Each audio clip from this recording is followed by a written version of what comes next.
punaise, bon, c'est bon. Bonjour à tous et à toutes. C'est Rav19. J'étais en train de cracher sur mon application de record. Oui, pardon. On se retrouve pour le tout premier épisode de Timblem sur un but éducatif où je vais vous parler des trucs. Il n'y aura pas de trucs un peu trop personnels sur la chaîne. Donc voilà, c'est la petite parenthèse. Hein.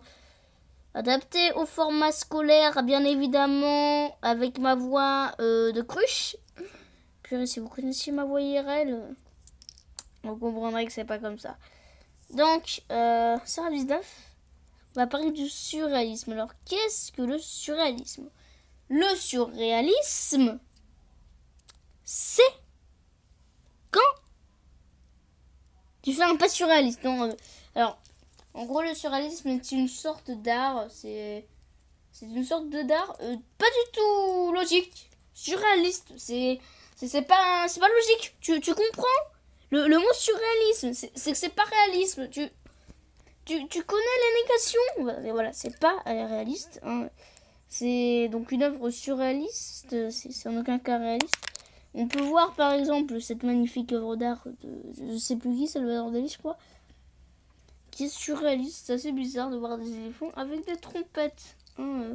Donc le surréalisme ne s'applique pas qu'à la peinture, ça s'applique à la sculpture, à la poésie, au rap.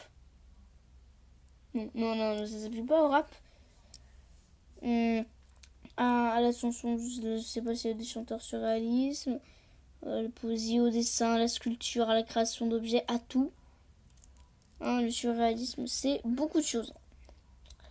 Donc, le surréalisme niveau grammaire, pour les grammatologues, c'est un adjectif. Par exemple, cet oncle est surréaliste.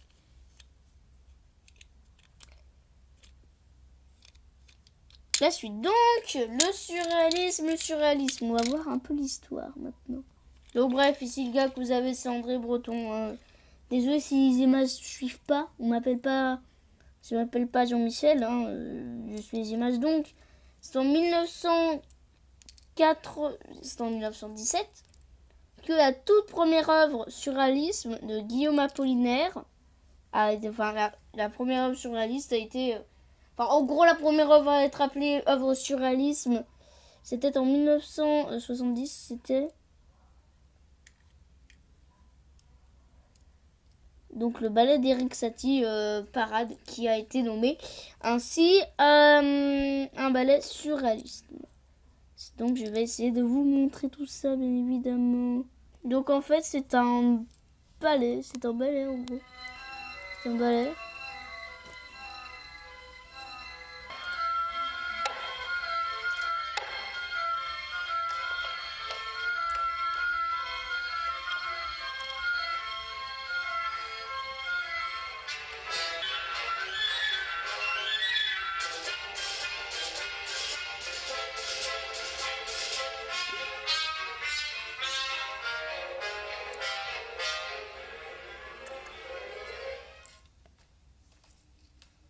On comprend pourquoi c'est surréaliste.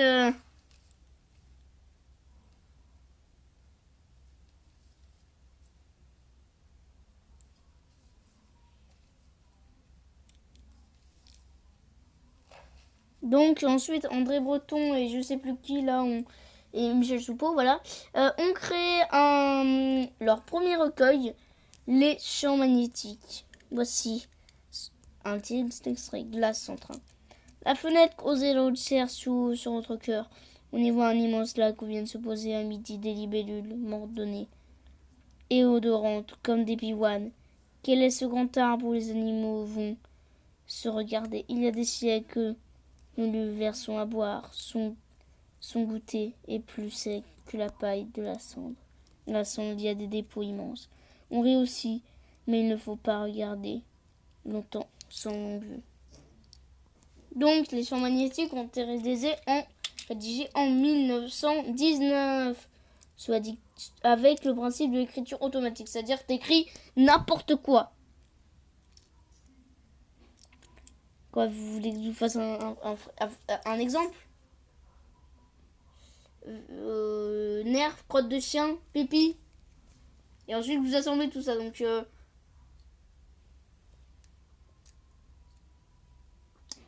oui, c'est bizarre. Allez, Donc ceci est un cadavre exquis, plus précisément un cadavre exquis d'André Breton. Vous voyez, c'est bizarre. Donc en gros, c'est un assemblage de plusieurs objets. Donc voilà. Le cadavre exquis, c'est très simple. T'assembles des... Alors, il y a deux sortes. Donc là, en gros, tu prends des trucs et tu les colles ensemble. Et ça fait un truc assez sympatoche. Comme quoi l'art, ça peut être important. Donc voilà. Alors également, je précise un petit truc. En gros, il y a eu un groupe. Ouais, non, en fait, je vais pas vous raconter ça, c'est un peu pourri. On va passer au grand nom du surréalisme. Alors là, accrochez-vous bien, vous allez en retenir des noms. Mais... Donc, premièrement, on a Salvador Dali. Je vais vous montrer surtout... Donc, voilà. Salvador Dali, ça parle à tout le monde, surtout sa moustache. Donc, on se retrouve avec une petite compile de tous les trucs de Salvador Dali.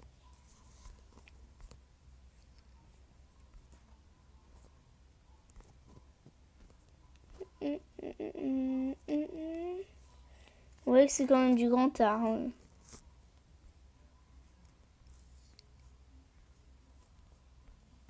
Surtout celle-là. Regardez bien ce qui est marrant là-dedans.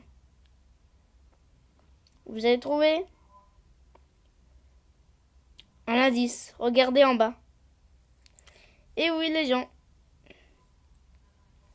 Il a réussi à nous faire un éléphant, un monstre à la tête de moule.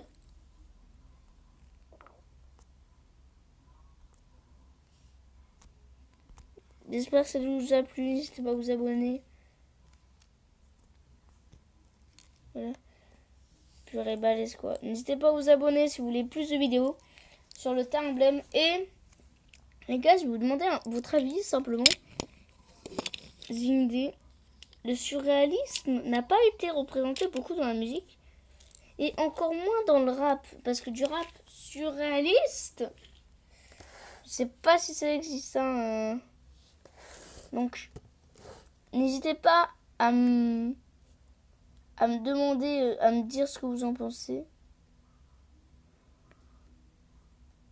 Parce que le rap surréaliste, ça n'existe pas. Donc, les gars, vous pouvez nous dire si c'était Rap 19. Oh,